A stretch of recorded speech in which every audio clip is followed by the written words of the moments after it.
ধূসরের হঠাৎ ভোরকে হারিয়ে ফেলার ভয় হলো। এমন করছে এমন করছে কেন আফিম? ও কি ভোরকে তার থেকে কেড়ে নিবে? এই অল্প সময়ে ভোরকে যে সে অনেক ভালোবেসে ফেলেছে, কিছুতেই সে ভোরকে অন্য কারো হতে দিবে না। ধূসর, কি হলো? কি ভাবছো?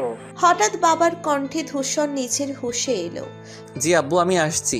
ফোনটা রেখে ধূসর আবার ঘরে চলে গেল। ঘরে যেতেই দেখে ভোর তৈরি। তাহলে কি তাকে ফোনে কথা বলতে শুনে নিয়েছে? না না, কখন শুনলো? চিন্তা নেই, আমাকে রিনা ফোন করে সব বলেছে, তাই আমি তৈরি হয়েছি। আঙ্কেল ফোন করেছে নিশ্চয়। আমার সব কিছু গোছানো শেষ। আপনার সব কিছু আন্টি একটু আগেই গুছিয়ে দিয়ে গেছে। হুম। তারপর সবাই বিদায় নিয়ে রওনা হলো শহরের উদ্দেশ্যে। আসার সময় সবাই যেন ভাবে এসেছিল, যাওয়ার সময়ও ঠিক সেভাবেই যাচ্ছে। বাহিরে বাহিরে বৃষ্টি কমে গেলেও আকাশটা মেঘলা। কিছুক্ষণ পরপর শরীর হিম করা শীতল বাতাস বইছে। শা শা বেগে গাড়ি ছুটছে। আগের বার সবার গাড়ির পিছনে ধূসরদের গাড়ি থাকলেও এবার সবার আগেই আছে। গাড়ির জানালাটা লাগিয়ে দিয়ে ভোর ধূসরের দিকে ছুড়ে দিল প্রশ্ন। আচ্ছা, ফাহিম ভাইয়া এমন কেন করছে? মুখটা গম্ভীর করে ধূসর উত্তর দিল। সেটা আমি কি জানি। কি সত্যি আমায় ভালোবাসে? আগের গম্ভীর ভাব মুখে কয়েক দফা বেড়ে গেল এমন প্রশ্ন শুনে ধূসরের। হয়তো বাসে। তাহলে আগে কেন এমন করলো? এত প্রশ্ন আপনি আমাকে কেন করছেন? আপনিও ছেলে, সেও ছেলে, তাই আর কি। আফিমের সাথে ভোর ধূসরের তুলনা করছে। তার মানে ভোর ধূসরকে কতটা খারাপ ভাবে। কথাটা মস্তিষ্কের স্নায়ুকোষে সরাসরি নাড়া দিতেই গাড়ি ব্রেক কষল। ধূসর আর চিৎকার করে বলে উঠল। বলে যাবেন না ভোর, পুরুষ আপনার বাবা ও আর আমার বাবাও, কিন্তু ফারাক আকাশ পাতালের। তাই আপনার আফিম ভাইয়ের সাথে আমাকে গোলাবেন না। আপনি এত রেগে যাচ্ছেন কেন? এমনই, আমার রোগ আছে হঠাৎ করেই রেগে যাওয়ার। সরি। তারপর ধূসর আবার গাড়ি স্টার্ট দিল। ভোর আর কিছু বলল না। বাকিটা পথ তাদের আর কোনো কথাই হলো না। ধূসর কয়েকবার আর চোখে ভোরকে দেখলেও ভোর একবারের জন্যও তাকায়নি। সে খুব নীরবভাবেই জার্নিটা শেষ করেছে। ধূসর যতই ভোরকে দেখছে ততই অবাক হচ্ছে। আসলে এই মেয়েকে কি ধাতু দিয়ে তৈরি? নিজের জায়গায় সে অটুট, এক পাও এদিক ওদিক সরবে না। একটা চাপা দীর্ঘশ্বাস লুকিয়ে গাড়িটা তাদের বাগানে এসে থামলো। আর ঠিক তখনই দেওয়াল ঘড়িটা জানান দিল এখন সে রাত 2টোর ঘরে পা দিয়েছে। ধূসরদের গাড়ি থামতেই বাকি গাড়িগুলো এসে বাগানে থামলো। ভোর গাড়ি থেকে নেমেই সামনে এগিয়ে গেল। তখন দারোয়ান চাচা এগিয়ে এলো ভোরের সামনে। বৃদ্ধ লোকটার চোখে মুখে ভয় স্পষ্ট। মাথার কিছু অংশ ফুলে গেছে। রাতের আধারে বা এই অল্প লাইটের আলোয় ভোর সেটা ভালো করে বুঝতে পারছে না। তাই সে তার উদ্দেশ্যে বলল, কোথাও। কথাটা ধূসরের বুকে তীব্র গতিতে গিয়ে বিঁধল। ও শব্দটা তো খুব আপন মানুষের জন্যই আমরা তুলে রাখি। মাথাটা বার কয়েক ঝাঁকি দিল ধূসর। সামনে এগিয়ে যেতে নিলে ভোর হাত উঁচু করে বারণ করলো। তারপর ভোর এগিয়ে গেল সামনে। পেছনে এক দল অবাক চোখে চেয়ে রইল। ভোর আস্তে আস্তে এগিয়ে গেল আফিমের দিকে। আফিম তখন নেশায় বুঁদ হয়ে আছে। ভোর সামনে গিয়ে দাঁড়াতেই আফিম চোখ তুলে তাকায়। ভোরকে দেখে তার অশান্ত চোখটা চকচক করে ওঠে। সে বসা থেকে উঠে দাঁড়াতে চাইল, কিন্তু তার নেশাগ্রস্ত শরীরটা তার সায় দিল না। আবারও নেতিয়ে পড়ল নিচে। তা দেখে ভোর হাঁটু গেড়ে বসে পড়ল আফিমের সামনে। ভোর বসতেই আফিম ভোরকে বুকে জড়িয়ে নিল, যা দেখে ধূসরের সমস্ত শরীর শিউরে উঠল। সামনে এগিয়ে যেতে চাইলে শফিক ইসলাম ধূসরের হাত ধরে ইশারা করলেন চুপ করে দাঁড়াতে। ধূসর হাতটা ঝাঁকি দিয়েই মুখটা ফিরিয়ে নিল। ভোর বা আফিমের মাঝে কি কথা হলো বোঝা গেল না।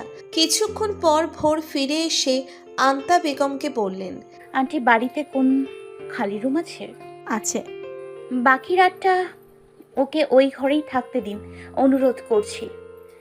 নেশার ঝোঁকে গাড়ি চালালে অ্যাক্সিডেন্ট হতে পারে, তাই এই অবস্থায় এত বড় রিস্ক নিতে চাইছি না। প্লিজ আন্টি, ও আর কিছু করবে না, আমায় বিশ্বাস করুন। নেশা কেটে গেলে ও নিজের বাড়িতে ফিরে যাবে, আমায় ভরসা করুন। আন্তা বেগম অসহায় চোখে শফিক ইসলামের দিকে চাইলেন। শফিক ইসলাম হ্যাঁ ইশারা করতেই আন্তা বেগম একটি চাবি দিলেন ভোরের হাতে, যেটা বাগানের পাশে একটা ঘরের। ভোর সেটা নিয়ে আফিমকে সঙ্গে করে চলে গেলেন। একে একে সবাই বাড়ির ভিতরে চলে গেল। ভোর আফিমকে সেই ঘরে নিয়ে গিয়ে সবকিছু গুছিয়ে শুইয়ে দিল। ফিরে আসতেই আফিম আঁকড়ে ধরল ভোরের হাত। ফিরে আসবি তো আমার জীবনে? আসবো। কথা দিচ্ছিস তো? তখন তো কথা হলোই, এখন আবার এসব তুলছো কেন? নেশা কেটে গেলে এই বাড়িতে আর 1 সেকেন্ড থাকবে না। যদি কোনো কথা থাকে আমায় ফোন করবে, আমি দেখা করব। ওই ধূসর জানোয়ার যদি তোকে যেতে না দেয়? সেটা আমি দেখব। আমি অনেকটা পথ জার্নি করে এসেছি, আমাকে এবার উঠতে হবে। আচ্ছা, সকালে দেখা করবি যাওয়ার আগে। না। কিন্তু? আরেকটা কথাও বললে আমি কিন্তু। আচ্ছা। ভোর ঘরে লাইট অফ করে বেরিয়ে এলো। দরজা লাগিয়ে বাহিরে আসতেই ধূসরের মুখোমুখি হলো। ধূসরের চোখ থেকে যেন রক্তের দলা বের হচ্ছে। নিজের রাগ যে সে কন্ট্রোল করার চেষ্টা করছে তা ভোর ভালোই বুঝল, কিন্তু সেই রাগ সম্পূর্ণ এড়িয়ে সে ধূসরকে ডিঙিয়ে নিজের ঘরের দিকে চলে গেল। ধূসর যেন খুব আঘাত পেল ভোরের এমন ব্যবহারে, তাই সে হাঁটু গেড়ে বসে পড়ল মাটিতে। সবে ক্লান্ত শরীরটা বিছানায় বিছিয়ে দিয়েছিল ভোর, তখনই মনে হলো খুব ভারী কিছু নিজের শরীরের উপর। চোখ খুলে তাকাতেই নিজের শরীরের উপর ধূসরকে আবিষ্কার করলো। ভোরের 2 হাতটা ধূসরের হাতের ভেতরে বন্দি, খুব শক্ত করেই চেপে ধরেছে ধূসর। ভোরের ক্লান্ত শরীরটা ধূসরের ভারী শরীরের ভার নিতে পারল না, তাই ভোর মোচড়া মুচড়ি করতে চাইল, কিন্তু ধূসরের ভেতরে তার কোনো প্রভাব পড়ল না। সে খুব শক্ত করেই ভোরকে আঁকড়ে আছে। ভোর অনেক কষ্টে নিজেকে ধূসরের থেকে ছাড়িয়ে উঠে দাঁড়ালো। কি হচ্ছে? ধূসর, আপনার মাথা ঠিক আছে? কথাটা ভোর শেষ করতে পারেনি, তার আগে আবারও ধূসর ভোরকে চেপে ধরল দেওয়ালের সাথে। নরম হাত দুটো শক্ত দেওয়ালের ঘষায় যেন ছিঁড়ে রক্ত বের হচ্ছে, এমনটা কষ্ট হচ্ছে ভোরের। অনেক ধস্তাধস্তি করেও ভোর এক চুলও সরতে পারল না ধূসরের থেকে। আমি ব্যথা পাচ্ছি ধূসর, আমায় ছাড়ুন। আপনি ব্যথা পাচ্ছেন তাই না? আমিও পাচ্ছি, দেখুন ঠিক এখানে। বুকের বাম পাশটা দেখিয়ে। আপনার ব্যথায় মলম লাগালে সেরে যাবে, কিন্তু আমার ব্যথায় কোন মলম লাগালে সেরে যাবে বলতে পারেন? ওই হারামিটা আপনার কোথায় কোথায় ছুঁয়েছে দেখি, আমি সেই সব জায়গায় আমার ভালোবাসা দিয়ে মুছে দেব। ধূসর, আপনি ভুলে যাচ্ছেন যে আমায় সে ভালোবাসে। ভেবে দেখুন, আপনি আমাকে কত দিন ধরে ভালোবাসেন, তাই আমাকে অন্য কারোর সাথে দেখতে পারছেন না। বুকের ভেতরে জ্বলছে, আর সে তো আমায় 4 বছর ধরে ভালোবাসে। সে কি করে আমায় অন্য কারোর সাথে দেখবে? আর আপনি আপনার ভালোবাসার ছোঁয়া দিয়ে তার ছোঁয়া মুছে দেবেন বলছেন। সে যে আমার মনের মধ্যে বিগত 4 বছর আগে ছুঁয়ে গেছে, তা কি করে মুছবেন? নাকি সেই হৃদয় নামের যন্ত্রটা আপনার রাগ ক্ষোভ দিয়ে ক্ষতবিক্ষত করবেন? ধূসর, পাগল কুকুরের সাথে পাগলের মতো আচরণ করলে সে আমাদের কামড় দেবে। তাই পাগল কুকুরকে শান্ত করতে হলে ভালো ব্যবহার করতে হয়। আপনি আফিম ভাইকে কতটা চেনেন? আমি আপনার থেকে 1000 গুণ বেশি চিনি। সে তার বাবার মতো হলেও সে আমাকে ঠিক আপনার মতোই ভালোবাসে। আপনি জানেন সে আমাকে কতটা ভালোবাসে? জানেন না। আপনি মনে করেন সে আমাকে তার পরিবারের মতো ব্যবহার করছে সম্পত্তির জন্য। সে ততদিনই আমাকে অবহেলা করেছে যতদিন সে নিজের মনের খবর জানতো না। কিন্তু যেদিন থেকে সে মনের খবর জেনেছে, সেদিন থেকে সে আমাকে আগলে রেখেছে, ঠিক আপনি যেমন রেখেছেন। 1000 বার তার বাবা প্ল্যান করেছে আমাকে মেরে ফেলার, আর সে 1000 বার আমাকে বাঁচিয়েছে। আমার সাথে সব প্ল্যান করে সে নিজেই সেই প্ল্যান নষ্ট করে আমাকে আগলে রেখেছে। আমি ওই বাড়ি থেকে চলে এসেছি ঠিকই, কিন্তু ওই বাড়ির প্রতিটি পদক্ষেপের কথা আমার কানে আসে। আফিম ভাইয়া খারাপ সেটা আমিও জানি, কিন্তু আমার জন্য তার ভালোবাসার সত্যি নয়। আবার এটা ভাববেন না আমি তার জীবনে ফিরে যাব। ওই কথাগুলো শুধুমাত্র বলেছি তাকে শান্ত করতে। আর আমি তো আপনার স্ত্রী, তাই না? তাহলে ধৈর্য সহকারে আপনার উচিত ছিল আমার উপর ভরসা করা। আরে যদি ভরসাই না করতে পারেন তাহলে ভালোবাসার কথা কিভাবে বলেন? আরে আপনি তো আমায় বিশ্বাসই করতে পারেন না, তাহলে ভালোবাসেন কি করে? ভালোবাসার ঘরে বিশ্বাস না থাকলে চলে না। আফিম ভাইয়া খারাপ, এটা আমার পরিবার, আপনার পরিবার সবাই জানে, এমনকি আমিও জানি। কিন্তু আমি এটাও জানি তার থেকে আমার কোনো ক্ষতি হবে না। এটা আমার ভালোবাসার থেকে বিশ্বাস তার প্রতি, যেটা সে নিজেই তৈরি করেছে আমার মনে। গাড়িতে ওই প্রশ্নটা করেছিলাম শুধু আপনার মতামত জানার জন্য, কিন্তু আপনি এতটা রিকোয়েস্ট করলেন, মনে হলো আমি যেন জানতে চেয়েছি আমি ফিরে গেলে সে আমায় ফিরিয়ে নেবে কিনা। আমার ওই বাড়ির প্রতিটি মানুষের প্রতি যে ঘৃণা জন্মেছে তা পৃথিবীর কোনো ভালোবাসাই মুছে দিতে পারবে না। সবশেষে একটা কথাই বলি, আফিম ভাই বেশি দিন বাঁচবে না। আল্লাহর দেয়া তার শরীরকে সে ধীরে ধীরে মৃত্যুর দিকে ঠেলে দিয়েছে, যা সে নিজেও জানে না। আমি রিনা আর সাবু ভাই ছাড়া এই বিষয়টার সাথে কেউ অবগত নয়। আর আজ আপনি জানলেন, যে মানুষটা বেশি দিন বাঁচবেই না তার সাথে অন্তত আপনার যুদ্ধ মানায় না। আর এই যে আমার শরীরটা দেখছেন, যেখানে যেখানে আফিম ভাইয়া ছুঁয়ে দিয়েছে, ওয়াশরুমে গিয়ে ঝর্ণার নিচে দাঁড়ালেই তা ধুয়ে মুছে সাফ হয়ে যাবে। কিন্তু আপনার এই অবিশ্বাসের ঘেরা ভালোবাসা দিয়ে আমায় ছুঁয়ে দিলে আমার শরীর থেকে সেই ছোঁয়া মুছবে না। আমার শরীর থেকে সেই ছোঁয়া মুছতে হবে। তাহলে দেখা যাবে গলা সমান সাগরে নেমে ডুব দিলেও সেই ছোঁয়া মুছতে পারলাম না। মনে রাখবেন, ধৈর্যের ফল মিষ্টি হয়। সামনে কি হবে তা দেখতে পারবেন। অন্যায় আমার সাথে, আমার বাবা মায়ের সাথে হয়েছে, তাই প্রতিশোধটাও আমিই নিব। যদি বিশ্বাস নিয়ে আমার সাথে থাকতে পারেন তাহলে থাকবেন, না হলে প্লিজ আমাকে ভুল বুঝবেন না। এই পৃথিবীতে ভুল বোঝার মানুষের অভাব নেই। নতুন করে না হয় আপনি সেই খাতায় নাম না লেখালেন। এই ভুল বোঝার জন্য আমার মাকে তার সারা জীবন দিয়ে মাসুল দিতে হয়েছে। আমি চাই না সেই একই ভুলের মাসুল আমি দিই।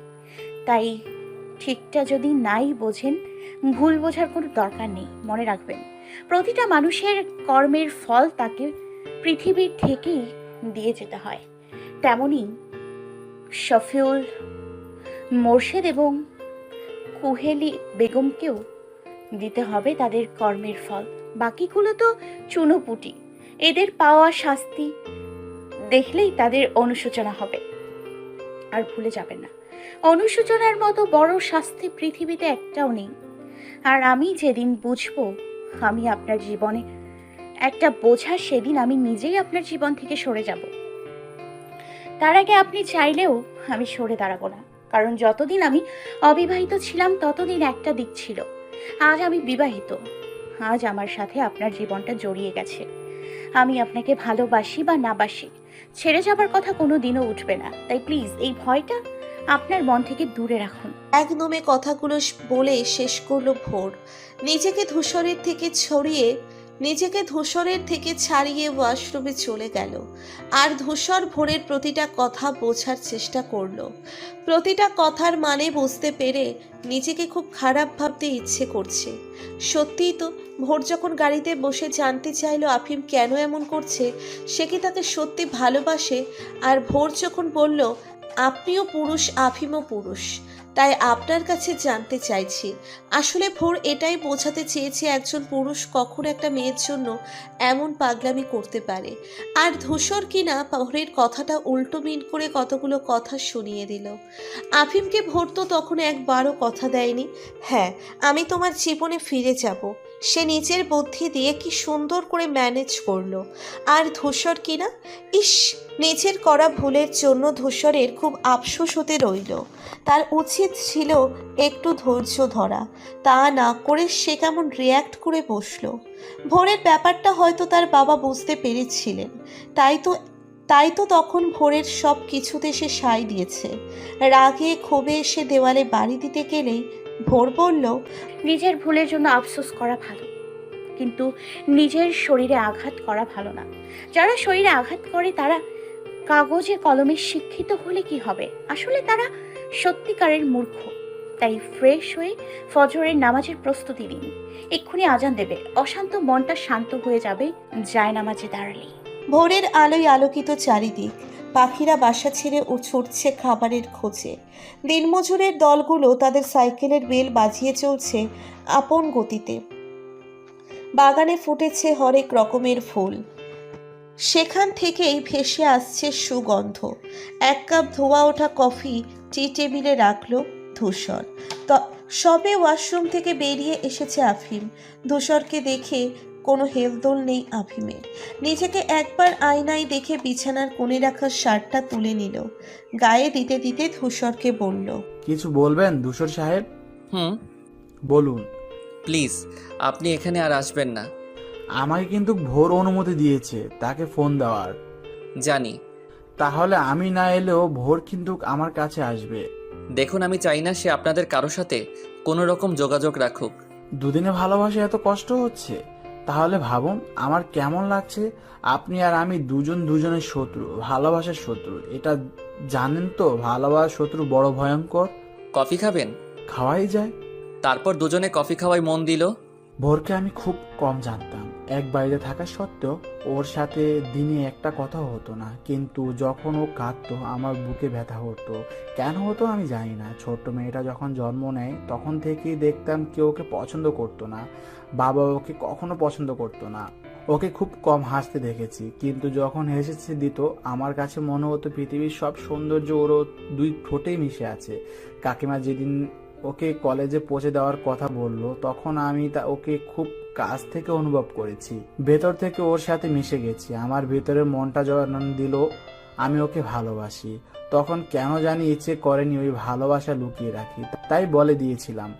আমার মতো জানোয়ারও যে কোনোদিন কাউকে ভালোবাসতে পারে তা কখনো বুঝতে পারিনি। ততদিন ভোরের কিশোরী মনও আমাকে ভালোবেসে ফেলে। আমি ওকে নিজের করে পেতে চেয়েছিলাম, নিজেকে করেছিলাম পরিবর্তন। কিন্তু যখন পরিবারের সবাই এই বিষয়টা জেনে যায় তখন ভোরের থেকেও বেশি চাপ পড়ে আমার উপর।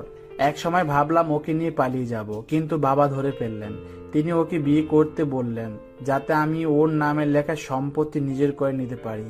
আমি রাজি না হয় মা ওকে প্রচুর মারলো। কিন্তু ভোর জানে আমার আর ওর সম্পর্কের বিষয়টা জানাজানি হওয়ায় ওকে মেরেছে, কিন্তু আসল কারণ ছিল এটা।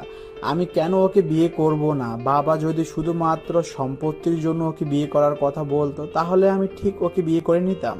কারণ আমি জানি কাকিমা বা ভোরের কোনো লোভ নেই এই বাড়ির সম্পত্তির উপর, কিন্তু বাবা ভোরকে মেরে ফেলার প্ল্যান করেছে। একবার যদি সম্পত্তি বাবা নিজের করে নিতে পারতো তাহলে কোনোদিনও ভোরকে বাঁচিয়ে রাখতো না। আর ভোর আমায় বিয়ে করলে সে সম্পত্তি নেওয়া সহজ হয়ে যেত, আর ওকে খুন করাও। যেদিন কাকিমা মারা যায় সেদিন রাতেই চাচার সাথে কাকিমার কিছু নিয়ে অনেক তর্ক হয়। এক সময় কাকা কাকি থাপ্পড় মারে। কাকি টাল সামলাতে না পেরে বিছানায় পড়ে যায়। সে সবটাই হয়েছিল আমার চোখের সামনে। আমি চেয়েও কিছু বলতে পারিনি, কারণ দরজা ভেতর থেকে বন্ধ ছিল। আমি সব জানালা থেকেই দেখেছিলাম। আর যখন ভোর রাতে ভোরের চিৎকারে আমার কানে পৌঁছালো তখন আর বুঝতে বাকি রইল না কি হয়েছে। সেদিন আমার ভেতরে জানোয়ারটা মরে গিয়েছিল, বেঁচে উঠেছিল ভোরের প্রেমিকা। আমি বাবা চাচাকে হুমকি দিয়েছিলাম সবকিছু ভোরকে বলে দেব। তাই বাবা আমাকে জোর করে ঘরে বন্দি করে রাখে। অবাক হচ্ছেন তাই না? এত বড় ছেলেকে বাবা কি করে আটকে রাখে? আমাকে ঘুমের ইঞ্জেকশন দেওয়া হয়েছিল ওই 3 দিন। যেদিন ভোরের ওই অবস্থা হয় সেদিন আমি জানালা ভেঙে বাইরে বেরিয়ে আসি আর আপনাকে দরজা ভাঙতে সাহায্য করি। এবার বলবেন নিশ্চয়ই কেন আমি তখন ভোরেরকে কোলে তুলে নিয়ে কেন ইলমার কথায় ওকে ছেড়ে দিলাম। আমি যদি সেদিন ভোরকে ছেড়ে না দিতাম তাহলে হয়তো আপনি আর ভোর দুজনই ওই বাড়িতে বন্দী হতেন। ভোরকে সেদিন মেরে ফেলার খুব সহজ ছিল, আর আপনাকে ভোরের খুনি করা আমার বাবা হাতের কাজ ছিল। তাই আমি নিজেকে সরিয়ে নিয়েছিলাম। আপনারা চলে যেতেই আমার বুক ফেটে যাচ্ছিল। আমি চেয়েও ভোরকে আগলে রাখতে পারিনি, তাই কষ্টে নেশা করেছিলাম। এতটা নেশা করেছিলাম যে উঠে দাঁড়ানোর মতো শক্তি আমার ছিল না। আর যখন নিজের হুঁশ এলো তখন জানলাম ভোর আর আমার নেই, সে চিরতরে আপনার হয়ে গেছে। আপনি বলুন, নিজের তিল তিল করে ঘরে তোলা ভালোবাসা যদি চোখের পলকে শেষ হয়ে যায় কার মাথা ঠিক থাকবে? আর তার সাথে ছিল এই বাড়ির প্রতিটা মানুষের কথার বিষ, যা হৃদয়কে এপর ওপর করে দেয়। তাই তো সেদিন ভোরকে নোংরা কথাগুলো বলেছিলাম। অবশ্য তখনও আমি নিজেকে হুঁশ ছিলাম না। সদ্য ভালোবাসা হারানো প্রেমিক আমি কি করে নিজেকে স্থির করি? তাই সেদিনও নেশা করেছিলাম। আর রইল বাকি ইলমার কথা। ইলমা তো তার মায়ের সাথে প্ল্যান করে আমাকে নেশা ওষুধ খাওয়ায়, আর একটু বেশি পাওয়ারফুল নেশা ছিল। ভেবেছিলাম আমাকে পাশে বিয়ে করবে, ভেবেছিল আমাকে পাশেই বিয়ে করবে, কিন্তু ওদের উদ্দেশ্য ছিল কিছু ছবি তোলা, যা আমার পরিবারকে দেখিয়ে আমাকে বিয়ে করবে। কিন্তু আমি সেদিন নেশার ঘরে অনেক ওকে নষ্ট করেছিলাম। যতই হোক, আমি তো পুরুষ। কোনো নারী যদি নিজেকে নিজের ইচ্ছে কোনো পুরুষের কাছে সঁপে দেয়, কোনো পুরুষের সাধ্য নেই সেই নারীর উপেক্ষা করা। তাই আমিও পারিনি। হয়তো পারতাম যদি নেশাগ্রস্ত না হতাম। তারপর ওরা পুলিশের ভয়ে দেখালেন। বাবা বাধ্য হলেন ইলমার সাথে আমাকে বিয়ে দেওয়া। আর ভাগ্যক্রমে এটা সেদিনই ঘটে যেদিন ভোরকে মা আমাদের সম্পর্কের জন্য মারধর করে। গল্পটা কেমন সিনেমার মতো শোনা গেল, তাই না? আর সবকিছু শুধুমাত্র সম্পত্তির জন্য। আর একটু বাকি আছে, আর সেটা হলো আমার ফুসফুসে ক্যান্সার। আমার ফুসফুস নষ্ট হয়ে গেছে।